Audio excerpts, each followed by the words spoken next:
The stars above Earth were calm, silent, peaceful, but deep beyond that quiet sky, something dangerous had already begun. Inside the massive halls of the Galactic Council Station, located in neutral space near the Helix Spiral, the most powerful species of the galaxy gathered.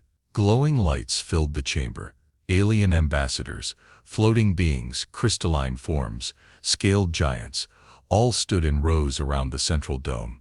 At the center stood High Chancellor Karel Thon, tall and cold, his silver robes flowing like liquid metal. He raised a clawed hand. "The vote is final. Directive null is passed," he said. There was no celebration, only silence.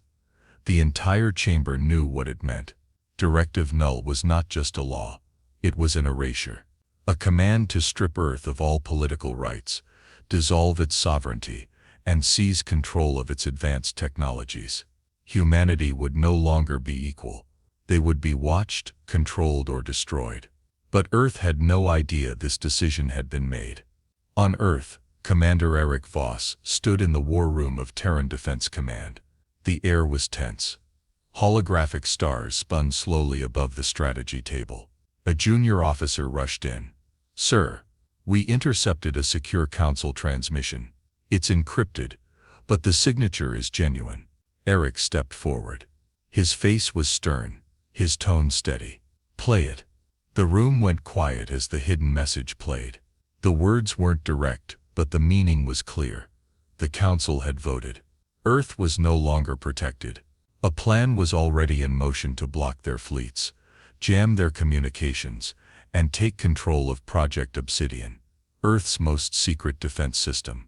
Erik's fists clenched. "They've done it," he said, voice low. "They've crossed the line." Another officer asked, "What do we do now, sir?" Erik stared at the glowing hologram of Earth, then to the stars beyond. "We prepare." Hours later, a stealth drone sent from the outer edge of the Sol system arrived. The report was grim. Several council ships had entered the neutral zone. No communication, no warning. They were taking positions near known Terran borders. "They're forming a blockade," Erik said. "They're coming for us." The Defense Council of Earth met that night. Leaders from every continent, scientists, military commanders, and even old diplomats sat around the dark table. Some looked scared, others angry. "We joined the Council for peace," one diplomat argued. "We can't start a war. They already started it," Erik replied. "They just didn't declare it." Silence filled the room. Erik stood tall. "We won't strike first, but we won't kneel either." Someone asked, "What if they demand surrender?" Erik didn't hesitate. "Then we remind them who we are." In orbit, Earth's hidden satellites adjusted their positions. Old warships long believed decommissioned powered up in dry docks. Deep beneath Antarctica, Project Obsidian stirred for the first time in decades. Across the stars, humanity began to wake up, not with panic, but with purpose. The news spread fast across Earth's military command. The Galactic Council had betrayed them. The vote was hidden, the message encrypted, and the silence from the council was louder than any declaration of war. Commander Erik Voss stood in the underground command bunker, staring at the projection of Earth's solar system. Red dots marked the positions of incoming ships. They were council fleets, large, heavily armed, and moving with purpose. "They're not bluffing," Erik said. "They're coming to take control." Beside him, Admiral Rain, head of orbital defense, narrowed her eyes. "We have less than 6 days before they cross into inner orbit." Erik nodded. "Then we have 6 days to make sure Earth is ready." In the highlands of Norway, secret bunkers opened. Troops poured out, boarding transports, heading toward orbital platforms. In orbit, aging Terran cruisers powered up. Many were over 50 years old, but still deadly in the hands of experienced crews. Inside a hangar buried under the Pacific Ocean, a group of engineers worked in silence around a massive black ship. Its surface looked like polished stone. It had no windows, no markings, only a glowing blue line that pulsed like a heartbeat. This was Project Obsidian. Designed for stealth, speed, and devastating precision, It was humanity's most advanced warship. Few even knew it existed. Fewer had ever seen it. Eric arrived at the facility in silence. "How soon can it launch?" he asked. Chief Engineer Lyra glanced at the readings. "We need 4 more days. If you push us, 2. But you'll be risking the core." Eric looked at the massive machine. "Push it." Back in space, Council fleets tightened their positions. Their lead ship, a towering dreadnought called Justicar Prime, sent out a signal to the Terran government. "You are in violation of Article 44 of the Galactic Code. You will surrender your military assets and submit to planetary oversight within 72 hours. Failure to comply will be considered an act of rebellion." The message was broadcast on every known channel. Earth did not respond. Instead, Eric called a private meeting with Earth's Defense Council. The room was quiet. The mood was heavy. "We are outnumbered," he admitted. "Their fleets are stronger, more advanced, and already surrounding us. So we surrender?" one advisor asked. "No," Eric said calmly. "We adapt. That's what humans do best." He turned to the display. "We don't fight them head-on. We don't follow their rules. We hit where they're weakest. We use speed, confusion, and misdirection." "And Project Obsidian?" someone asked. Eric smiled slightly. "They don't know it exists. When it moves, it won't be to defend. It'll be to erase." That night, Earth went dark. Not literally, but systems that once broadcast proudly to the galaxy, news channels, civilian traffic signals, open communications, all went silent.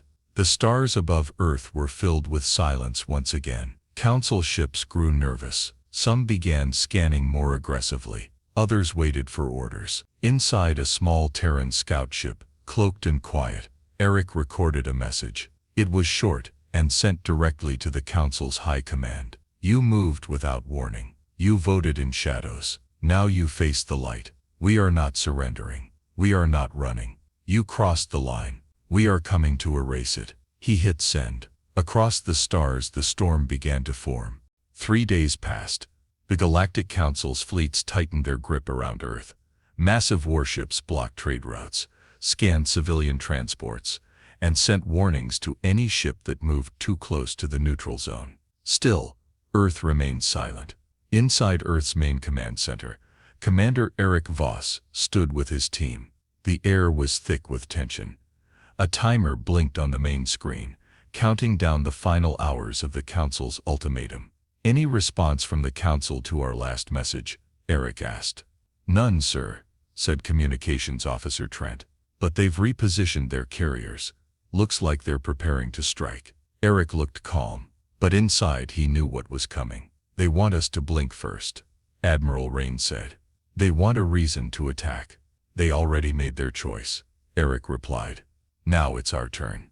An Earth diplomatic shuttle launched toward the Council blockade. It carried no weapons, only a small crew, a white flag signal, and an official Earth ambassador. Its mission was simple: ask for a peaceful resolution. The Council ships didn't respond. The shuttle reached the halfway point. Then it vanished. No explosion, no warning, no trace. 1 second, it was there.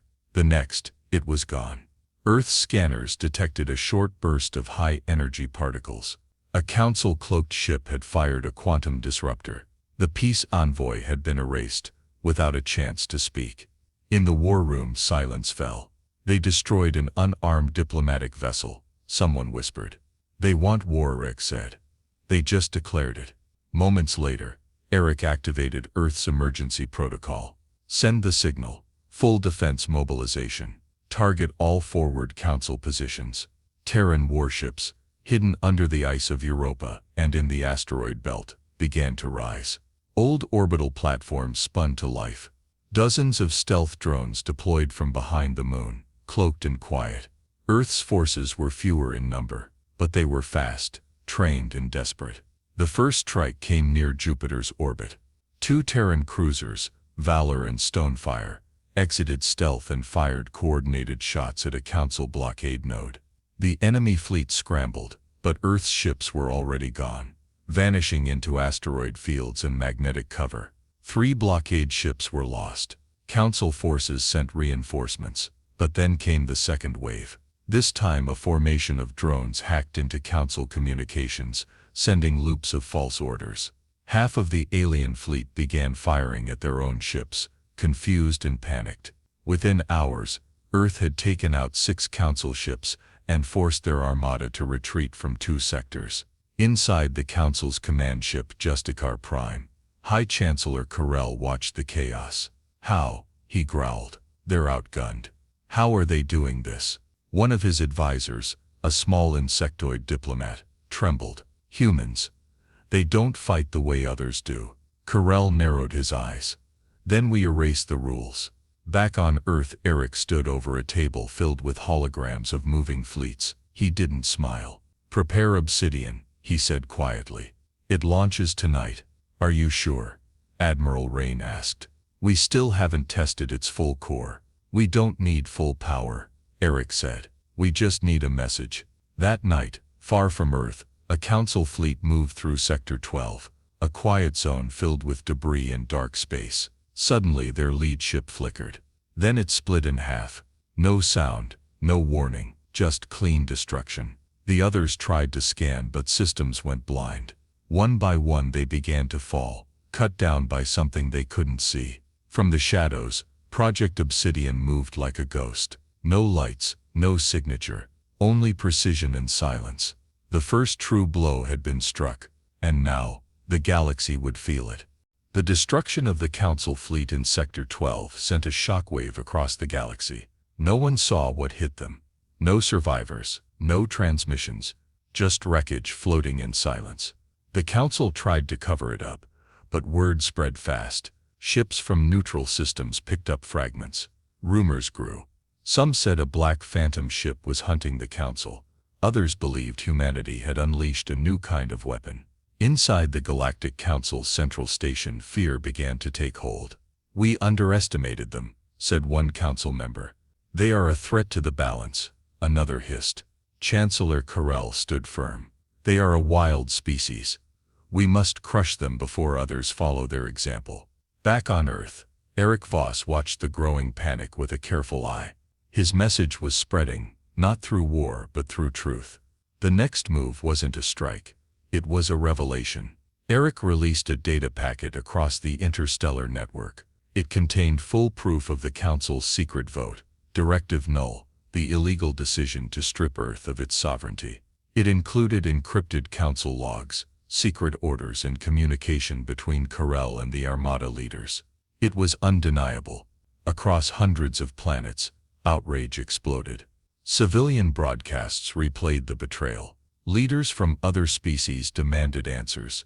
Protests erupted in Council-controlled regions. Some member worlds even declared neutrality. Others began pulling their fleets back from Earth. Karel was losing control. Inside the Terran war room, Eric met with his advisors. "We've shaken their alliance," Admiral Rain said. "But they still hold most of the firepower." "They won't give up," Eric replied. "But they're bleeding loyalty. We need to keep pushing." A technician entered the room. "Sir, Project Obsidian is fully operational. Core charge complete. We can now engage across multiple systems." Eric nodded. "Good. Prepare 3 jumps."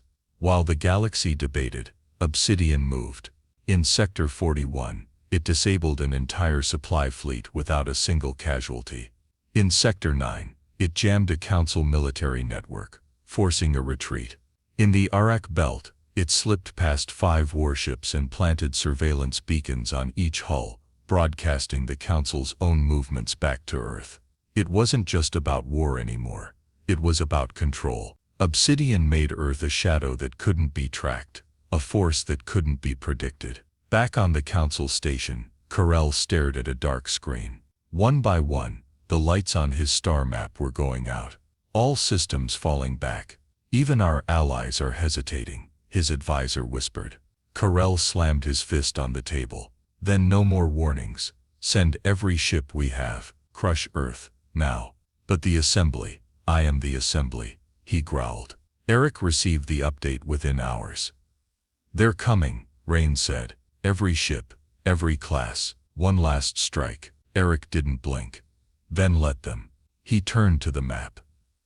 Divide our forces, show them chaos. Show them we don't play by their rules. He stared into the darkness. Then we go for the heart. In orbit, Earth's fleets took their positions. Project Obsidian vanished into deep space. The final battle was coming. But this time, Earth wasn't just defending. It was ready to end it. The stars near Earth turned red. Thousands of council ships poured into the system. Their formations were tight, layered, and deadly. The sky above was filled with firepower, dreadnoughts, cruisers, destroyers, and carriers. It was the largest fleet ever gathered against a single world. Chancellor Karel stood aboard Justicar Prime, his command ship. His eyes burned with anger. "This ends now," he said. "Erase them." He gave the order to attack. Earth's defense fleet was small in comparison, but it was ready. Terran ships didn't wait. They moved fast, diving between the council formations, using speed over size. Missiles curved between enemy lines. Drones hacked into communications. Every move was sharp, focused, and unexpected. From behind Saturn's rings, Project Obsidian reappeared. It fired a silent beam that sliced through two cruisers instantly. The council fleet turned to track it, but by then, Obsidian had vanished again.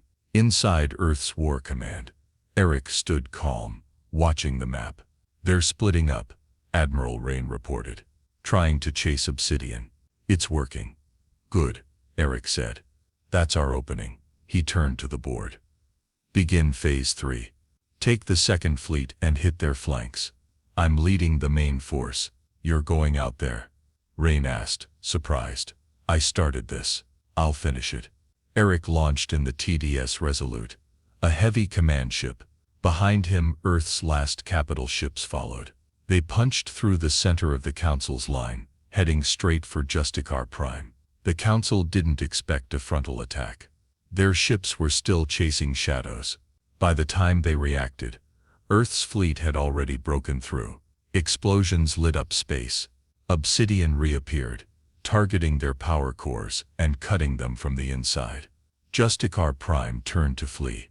Inside, Karel shouted, "Retreat! Regroup at the central station," but it was too late. Eric's ship caught up. "Lock on," Eric ordered. Resolute fired its full payload, heavy plasma shells, warheads, and rail cannons.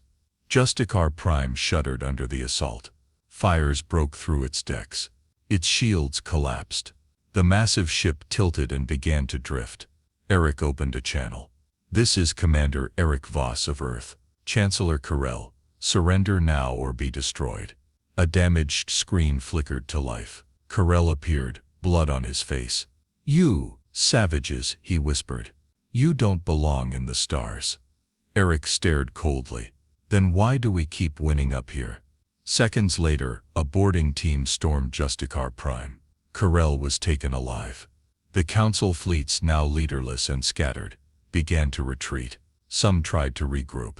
Others simply shut down their weapons and powered off, signaling surrender. The battle was over. On Earth, alarms went silent. People stepped outside and looked up at the sky. There were no more enemy ships. Only silence. Victory had come, but not by force alone. It came through resilience, strategy, and the human refusal to kneel. The war was over. Council fleets had withdrawn. The remaining ships powered down and accepted defeat. Earth's skies were finally clear. In the days that followed, the galaxy changed. Inside the Council's central station, now under neutral control, a tribunal was held. Leaders from multiple species gathered to review the truth. The evidence was undeniable. Directive Null, the illegal vote, the destruction of Earth's envoy, and the unprovoked attack. High Chancellor Karel stood trial. He spoke of order, balance, and necessary control, but no one listened anymore. His words sounded hollow. The very systems he tried to control had turned against him. He was removed from power. His legacy, ruined. Earth did not claim victory with pride. Instead, Eric Voss addressed the galaxy through a calm, direct message. "We never wanted war. We never asked for power. But when pushed, we stood. We defended not just ourselves, but the right of every species to be free. We don't want a rule. We want respect. That message spread far, and it changed minds.